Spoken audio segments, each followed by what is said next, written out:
प्रज्ञा को रील्स बनाने का बड़ा ही क्रेज है और वो दिन भर रील्स बनाती रहती है। खाते पीते घूमते फिरते घर में कॉलेज में रील्स बनाने के कारण प्रज्ञा पूरे कॉलेज में हाईलाइटेड है। जहां उसकी रील्स सभी को पसंद आते हैं, वहीं मनीषा चिंता में डूबी रहती है। एक रोज जब खाते हुए प्रज्ञा रील्स बना रही होती है, तब मनीषा कहती है, 1 मिनट भी चैन नहीं है इस लड़की को। ये नहीं कि खाना तो आराम से खा ले, लेकिन नहीं, अरे थोड़ी देर रील्स नहीं बनाओगी तो आसमान नहीं टूट पड़ेगा। अरे मम्मी, इसी को तो कहते हैं डिटर्मिनेशन। तुम नहीं समझोगी ये सब। भगवान, इस लड़की को सद्बुद्धि दे। जब देखो तब टेढ़ा बाका मुंह बनाती रहती है। मनीषा की बात का प्रज्ञा पर जरा भी असर नहीं होता और वो खाते खाते रील्स बनाती रहती है। दिन बीतने लगते हैं और देखते देखते प्रज्ञा का कॉलेज भी खत्म हो जाता है। आए दिन कोई ना कोई मनीषा को प्रज्ञा की शादी करवाने का सुझाव दे जाता है। सब ठीक ही कहते हैं, प्रज्ञा की शादी कर देनी चाहिए। अपने घर के काम काज में व्यस्त हो जाएगी तो खुद ही ये रील्स और नाच गाना बंद हो जाएगा। मनीषा और प्रेम प्रज्ञा के लिए एक अच्छा लड़का ढूंढने लगते हैं और तभी विकी का रिश्ता प्रज्ञा के लिए आता है, जिसने प्रज्ञा को उसकी रील्स देखकर पसंद कर लिया था। अगले दिन विकी अपने माता पिता के साथ प्रज्ञा के घर पहुंच जाता है और प्रज्ञा साड़ी पहने हाथों में चाय की ट्रे लिए उनके सामने आती है। जब विकी को पसंद है तो हमें भी बहू पसंद है। बहन जी, आप बारात की तैयारी कीजिए। एक बार लड़का लड़की अकेले में बात कर ले तो अच्छा रहेगा। हाँ हाँ, क्यों नहीं। मनीषा विकी को प्रज्ञा के कमरे में भेजती है, जहां प्रज्ञा पहले से ही रील्स बना रही होती है। तभी विकी कहता है, आ गए आपके साजन जी। हमारे साथ ये रील्स कंप्लीट करती तो और भी अच्छा रहता। अच्छा जी, अब आ ही गए हैं तो बना ही लेती हूँ आपके साथ। दोनों मिलकर रील्स बनाते हैं। जब वी मीट और तुरंत पोस्ट भी कर देते हैं। फिर विकी कहता है, जब आप साड़ी में चाय लेकर आए तब मुझे लगा कि कहीं मैं गलत घर में तो नहीं आ गया। अब सही है। दोनों की शादी पक्की हो जाती है और शादी के दिन भी प्रज्ञा रील्स बनाने से चूकती नहीं। यहाँ तक कि बारात के समय भी नाचते हुए रील्स बनाती है। सभी लोग प्रज्ञा की तारीफ के पुल बांध देते हैं और प्रज्ञा नाचती गाती अपने ससुराल चली जाती है। सब कुछ अच्छा चल रहा होता है। प्रज्ञा यहाँ भी दिन भर हर चीज की रील्स बनाती रहती है।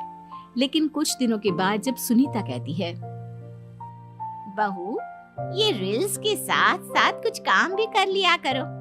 वैसे तुझे और क्या क्या बनाना आता है? मम्मी जी, वैसे तो सब कहते हैं कि मैं सब कुछ अच्छा बनाती हूँ, लेकिन मुझे लगता है कि मैं मैगी अच्छा बना लेती हूँ। हाँ, कॉफी भी अच्छा बना लेती हूँ और मुंह तो सबसे अच्छा बना लेती हूँ। हैं? अच्छा अच्छा। सुनीता अपना माथा पकड़ लेती है और कहती है, बहू, कुछ खाना बनाना भी सीख लेती। मम्मी जी, मैं लंबी प्लानिंग कर रही हूँ। जल्दी ही मैं इतनी फेमस हो जाऊंगी कि मुझे पैसे मिलने लगेंगे। हम दोनों सास बहू राज करेंगे, राज। नौकर काम करेंगे और लोगों की तो लाइन लगेगी हमसे मिलने के लिए। तेरा दिमाग खराब हो गया है क्या बहू? हंसी मजाक तक ठीक है, लेकिन इस तरह घर नहीं चलते। जितना जल्दी हो इस घर के तौर तरीकों को सीख लो। प्रज्ञा मुंह घुमाकर चली जाती है और तुरंत उसी वक्त एक रील बनाती है। ये देख सुनीता का गुस्सा 7वें आसमान पर चला जाता है और विकी के घर आती ही सुनीता उसे सब कुछ बताती है। विकी भी अब प्रज्ञा की इन हरकतों से परेशान हो जाता है। तुम टेंशन मत लो मम्मा, मैं देख लूंगा। विकी कमरे में जाता है तो देखता है कि प्रज्ञा रील्स बना रही है। विकी बड़े ही प्यार से प्रज्ञा से कहता है, प्रज्ञा, इन सब के लिए मैं तुम्हें मना नहीं कर रहा हूँ, लेकिन फिर भी हर वक्त तो ये अच्छा नहीं लगता ना। समझने की कोशिश करो, मुझे भी तुम्हारा थोड़ा वक्त चाहिए। मैं जब ऑफिस से आता हूँ तो मुझे समय देने की जगह इसी में लगी रहती है। तुम ज्यादा ही सोच रहे हो। तुम भी मेरे साथ रील्स बनाओ ना, तुम्हें भी बहुत अच्छा लगेगा। तुम्हें इज्जत से कोई बात समझ में नहीं आती क्या? दिमाग खराब हो गया है तुम्हारा इस चकाचौंध से। अगर तुमने अपना रवैया नहीं बदला तो मैं तुमसे दूर चला जाऊंगा। तुम ही रिश्ता लेकर आए थे, मुझे लड़कों की कमी नहीं थी और ना आज है। विकी दरवाजा पटककर चला जाता है। धीरे धीरे विकी प्रज्ञा से दूर होता जाता है। एक रोज मनीषा प्रज्ञा के ससुराल उससे मिलने जाती है।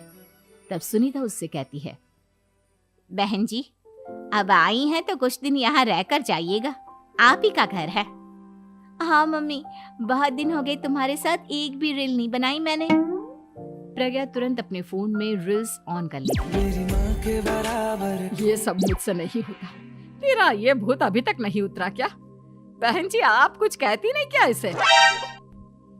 जब आप ही कुछ नहीं कर पाई तो मैं कर ही क्या सकती हूँ। सास तो वैसी ही बदनाम है। शाम को घर की लाइट चली जाती है और मनीषा प्रज्ञा से कहती है, मेरे घुटनों में बहुत दर्द हो रहा है, तू लाइट का कुछ इंतजाम करना बेटा। अच्छा, कैंडल जला देती हूँ मम्मा। प्रज्ञा गाते हुए कैंडल जलाती है और खिड़की के पर्दे के पास रख देती है। मनीषा, जिसे बहुत दर्द हो रहा है, वो सो जाती है और प्रज्ञा हमेशा की तरह अपने रील्स में लग जाती है। उधर कैंडल की वजह से पर्दा आग पकड़ लेता है और मनीषा के कमरे में आग लग जाती है। बचाओ, कोई है, बचाओ। सभी भागते हैं और विकी कमरे की आग बुझाने में लग जाता है, लेकिन तब तक मनीषा आधी जल चुकी थी। मनीषा की हालत देख प्रज्ञा रोने लगती है। विकी मनीषा को तुरंत हॉस्पिटल ले जाता है और उसे एडमिट कराता है।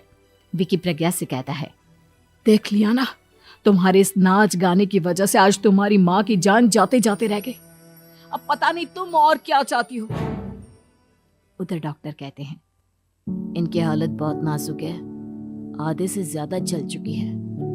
प्रज्ञा रोती हुई मंदिर में जाती है और भगवान के आगे जाकर कहती है, भगवान, मेरी माँ को ठीक कर दो। मैं कसम खाती हूँ हाथ से ये रील्स बनाना छोड़ दूंगी, बस मुझे मेरी माँ वापस मिल जाए। 2 दिन बीत जाते हैं और मनीषा खतरे से बाहर आ जाती है। पेशेंट अब ठीक है, आप लोग उनसे मिल सकते हो।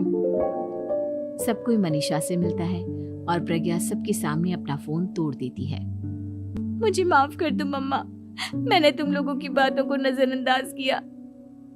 बेटा, कोई भी चीज जरूरत से ज्यादा खराब है। मैंने तुम्हें रील्स बनाने से कभी मना नहीं किया, लेकिन हर वक्त एक ही चीज तो सही नहीं है। मैं समझ गई हूँ मम्मा, आई एम सॉरी। प्रज्ञा उस दिन से रील्स बनाना छोड़ देती है और पूरी तरह से अपने घर में लग जाती है।